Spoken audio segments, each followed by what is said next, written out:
May hapon, Negros. Ini ang Digicast Negros X. Ang nagapanguna nga napulo ka mga balita sa isla sa Negros ang amo ni kadulong sa inyo.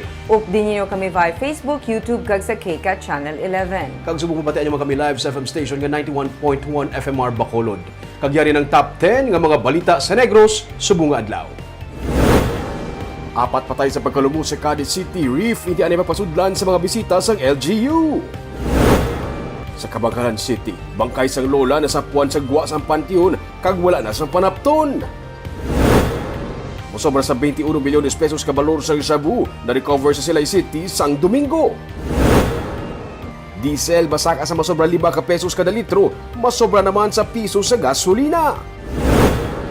Kag sa good vibes, pinakauna nga condominium tower sa Mega World sa Bacolod, ginpalantaw sa media kag vloggers.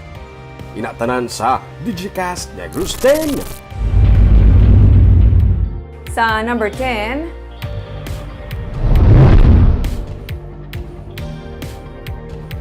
presyo sang diesel ang ginapaabot magsaka sa masobra 5 ka peso sa kada litro, kag masobra naman sa piso ang sa gasolina, buwas nga adlaw.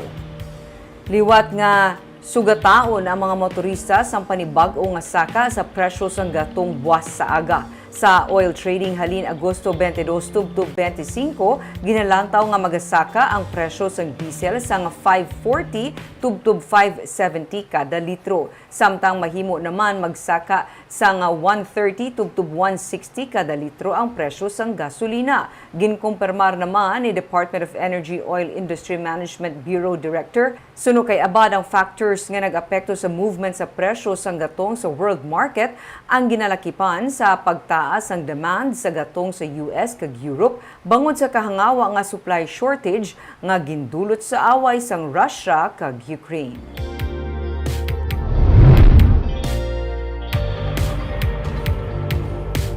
Sa number 9, mga stall owners sa Manukan Country nagahinyo sang last chance sa kay Bacolod City Mayor Abdi Benitez para mabayaran na ilang 8.6 bilyon nga utang sa syudad.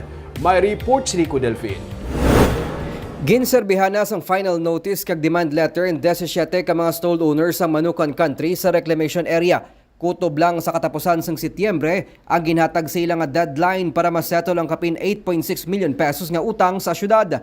Kung may mapaslawan, pasirad-ana sang syudad ang ila ginaarkilahan nga stall. May duha man ka stall owners ang ginisyuhan sang notice of violation angot sa pagsupak sang City Ordinance 565, may kangtanan sa pag-secure sang business permit. Suno kay David Montoya, presidente sa Manukan Vendors Association, hindi nila mabayaran ang kabilugan nga utang sa gintalana nga deadline. Amo nga magahinyo sila sang meeting sa alkalde agud mangayo sang last chance para matigayon nga mabayaran ang ila utang sa syudad. Okay, kung matagaan niya may last chance, tingwaan na kinanambon nga makabayad kami.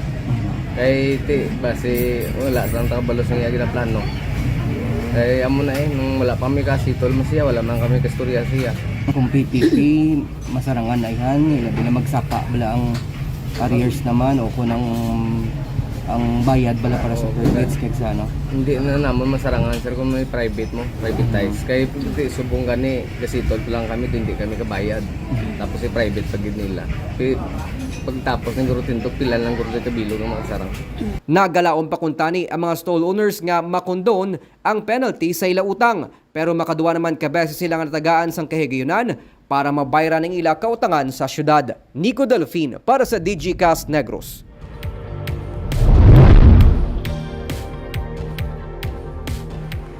Sa number 8, nagsaka sa 260 ang active COVID-19 cases sa Negros Occidental, pinakamataas nga na record sa bulan sang Agosto.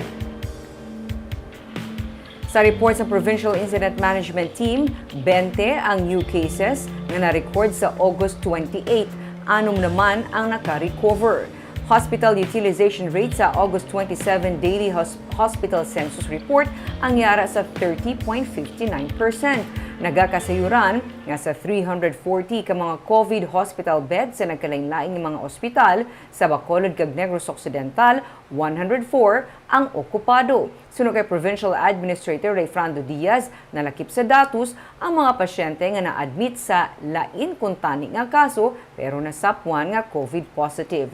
Sa DOH COVID-19 bulletin, 46.57 o kun 67% o kun halos katunga sa active cases sa Western Visayas ang asymptomatic.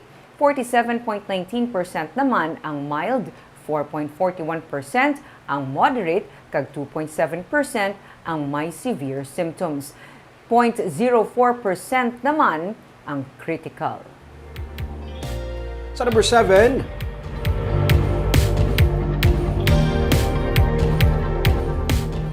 pagdugang sa security personnel para sa seguridad sa Mascara Festival 2022. Isa sa mga prioridad sa karon sa PNP kag Philippine Coast Guard. Ang crime prevention kag crime solution pati na ang kampanya kontra iligal nga droga kabahin sa mga prioridad nga gitagaan atensyon ni Western Visayas PNP Regional Director Police Brigadier General Leo Francisco sa iga pagsapol sa mga station commanders ng Bacolod. Nagasugilanon man sa iya si Mayor Albi Benitez bahin sa pagpanghanda sa Mascara Festival. Nalakip na diri ang pagtalana sa duga nga mga security personnel agud mababaskog ang kampanya sa seguridad para sa tuigan nga okasyon. May pitutanan ka mga festival sites nga ginapaabot dagsaon sa tao sa Mascara Festival. Ang Philippine Coast Guard nakahanda man magdugang sa personnel mga K9 units sa mga seaport kung kinahanglan para sa selebrasyon sang syudad. Then ang enhancement ng mga police police operations nila. Ang Plaza Ihan ma-remain as main venue para sa highlights ng street dancing. Several designated masquerade venues na Okay. namin mapalaktan eh. So there will be attraction in every venue. Hindi pala mag-contest kung mag-ikot sa isa lang.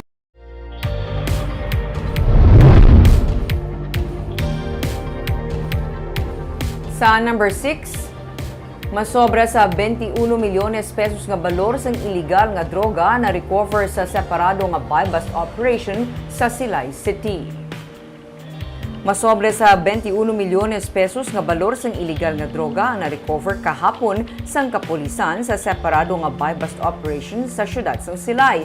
Una nga buy-bust operation ang ginpatigayon batok sa mag-utod nga Angie kag Angeline Dumdumaya sa Barangay Lantad.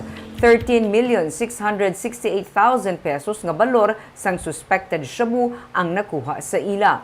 Pagkahapon, naaresto man sa Barangay Rizal ang 36 anyos nga si Mark Villaran matapos makuhaan naman sang 7,561,000 pesos nga balor sang iligal nga droga. Lunsay mga high-value individual kag drugs listed ang mga naaresto. Suno kaya Police Lieutenant Judices Catalogo, ang PIO sa Negros Occidental Police Provincial Office, posible isa lang ang source ng item sa mga naaresto bangod sa halos pareho ang packaging kag itsura. Pero iya ginsiling nga mahimo lain ini nga grupo ang duha kag hindi konektado. Posible man suno kay Catalogo nga para sa Mascara Festival ang mga items nga ginbutang lang anay sa syudad sang Silay kag hana nga i-distribute sa selebrasyon.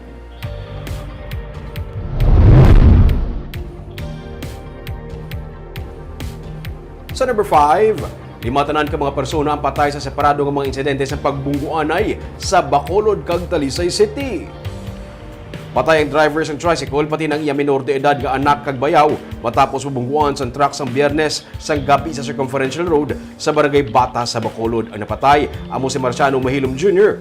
Iya 17 anyos nga anak kag bayaw nga si Reynald Poras. Sa investigasyon sa Police Station 3, papuli na kuntani ang mga biktima sakay sa tricycle sa sila ang posible nag-overtake sa ilang ginasundan nga truck. Dito na nag-head-on collision ang tricycle sa nagasugata man nga truck sang tubo. Samtang, patay man ang 28 anyos nga si Jefferson de Costa matapos naman makabunggo ang iyang motorsiklo kahapon sang kaagahon sa nagaparking nga truck ng soft drinks sa Circumferential Road sa bahin sa gihapon sa Barangay Bata sa Bacolod. Sunod sa pulis, papuli na kuntani ang biktima gikan sa Bangga Pepsi sang siya magrekta sa nagaparking nga truck sa kilid sang dalan. Mahimo, wala nakita ni de Costa ang truck sunod sa pulis bangod sa madulumang ang mga lugar kag wala man sang early warning device ang truck. Sang Sabado naman, napatay ang 13 anyos nga lalaki nga nagadala sa tricycle matapos naman makabunggo sa truck sa dalan sa Barangay Katilingban sa Talisay City. Sunod sa PNP, nagapataklad ang tricycle nga dala sang minor de edad upod ang iya 18 anyos nga pasahero sang ini ang makatapak sang bato nga nadulaan sa kontrol ang minor de edad. Nabunggo ini sa nagapadulhog nga truck kag natumba ang teenager nga amo naman ang gitunaan sang iya kamatayon. Wala naman nasamaran ang iya nga pasahero.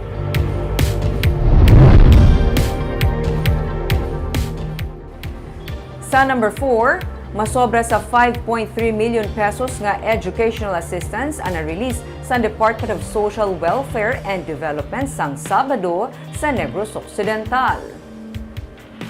Sa datos ng DSWD, 5,306,000 pesos ang na-release sa 1,687 ka mga benepisyaryo sa Negros Occidental gikan sa elementary Tubtub College.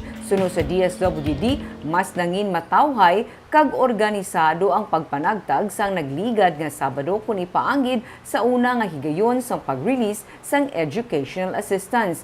Ang pagpanagtag sa syudad sang Himamaylan isa naman sa ginkilala nga may nangin masulhay nga releasing. Sa kada Sabado patigayunon ang releasing sang assistance tubtub sa Setyembre 24 sunod kay Provincial Social Welfare and Development Officer Merly Garcia. Sa bilog ng Western Visayas, 22.7 million pesos ang na-release sang Agosto 27 sa masobra naman 7,800 ka mga estudyante.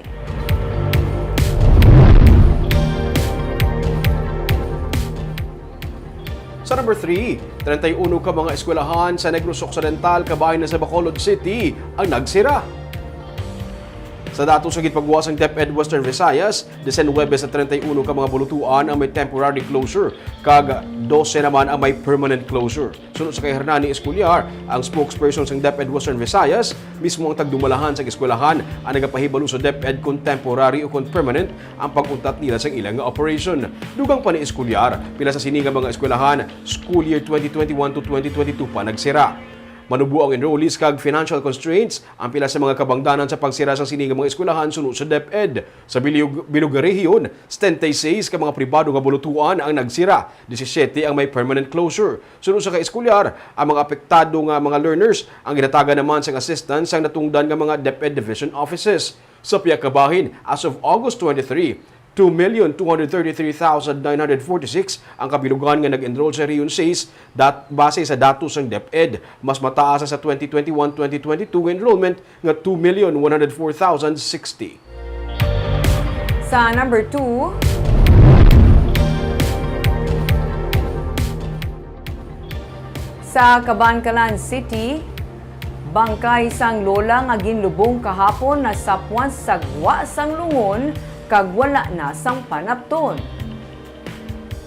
Nasapwan kaina sang aga sa nagabantay sa Cabancalan Public Cemetery ang bangkay sing isa ka 67 anyos nga babayi nga yara na sagwa sang pansyon kag lungon kag wala naman ini sang panapton. Suno kay Lieutenant Colonel Raymond Cruz, ang hepe sa Cabancalan PNP, kahapon lang sang hapon ginlubong ang lola kag posible kagabi o kung kainas sang kaagahon natabo ang insidente. Isa sa ginalantaw motibo suno sa pulis amo nga mahimo nagpangita sa nga malahalon nga mga butang sa lawas sang bangkay ang mga suspect apang ginahambal man sang pamilya nga wala sang iban pa nga unod ang lungon. Hindi pa man mahambal suno sa pulis kung balagin himuslan man ang bangkay sang lola. Ginusisa na inisan soko kag padayon man ang investigasyon sang Cabancalan PNP. Kag sa numero 1 sa mga balita, subong adlaw.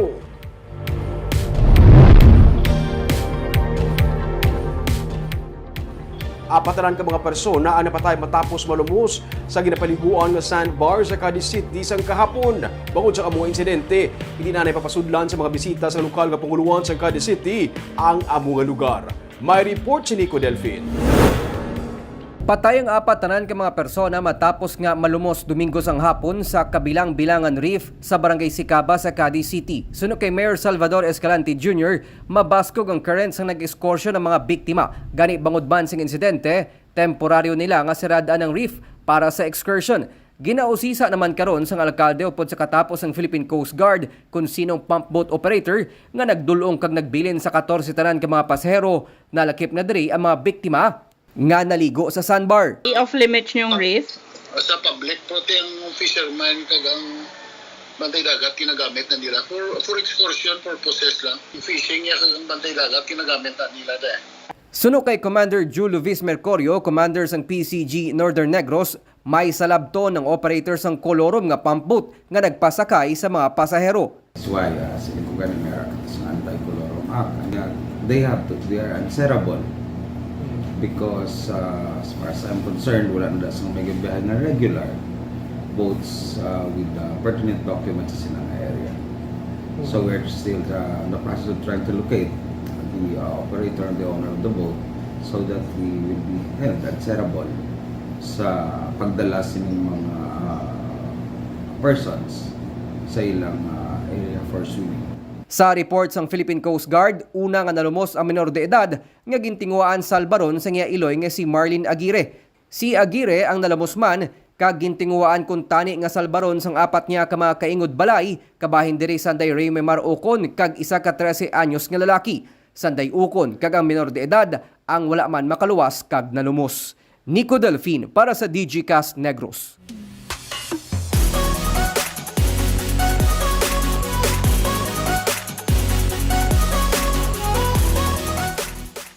Sa Good Vibes, pinakauna nga condominium tower sang property giant nga Mega World ang ginpakita sa katapos ng media kag vloggers. Pagasugda naman sa masunod nga bulan ang pag-turnover sa mga units sa Tag-iya.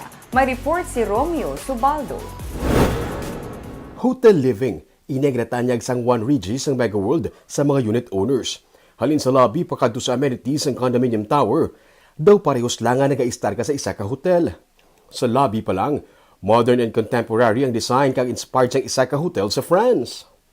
The design of the lobby is actually inspired by one of the well-known hotels in Cannes, France, which is Hotel Martinez. It is located near the Mediterranean coast. So the design of that hotel embodies carefree look with blend elements of modern and contemporary design. May centralized mailroom, may security command center, may 3 ka mga elevators, sa kabilugan may 328 ka units ang One Regis nga mayara sang studio type. May 1 bedroom unit, kag 2 bedroom units nga may maid's room. Para makumpleto ang hotel living experience, may kaugalingon ini nga fitness gym kag wellness and fitness room para sa iban nga mga physical activities. May mga safety devices para sa future unit owners. Once na merong mag-register na smoke or fire in any of the floors, so maglalight po siya dito para maiiwasan natin yung floor na yun. May daycare for kids kag playroom for kids at heart. May pool area kung saan nagaatubang sa sunset over Bacolod City. Ang pool, 19 meters long, panglapping. May jogging area nga pwede makalibot sa bilog nga building.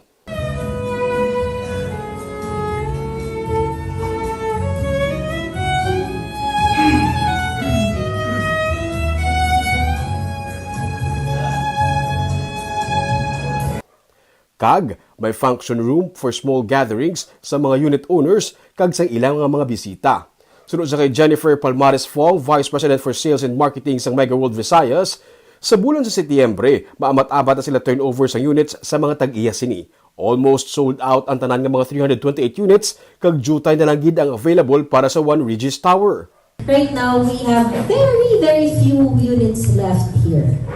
Very few, like I think 3-4 units left here.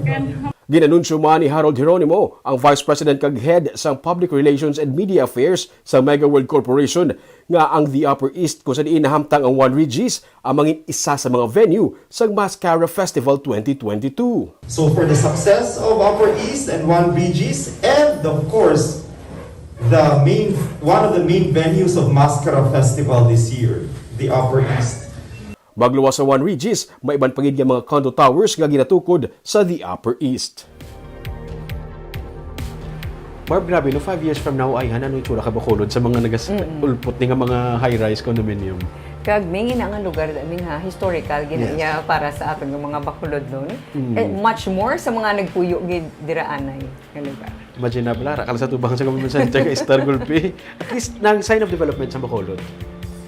Kagamit itong mga balita sa Negros subong adlaw. Kay man sa panahon karon importante nga may ihibalo ka sa nagakatapo sa imo nga palibot. Kung dapat balanse kag eksakto mga impormasyon. Parahan kami nga magapangalagad sa Negrosanon. Ako si Barbara Mijares. Tugtog sa buwas, ako naman si Romeo Subaldo, mayong hapon.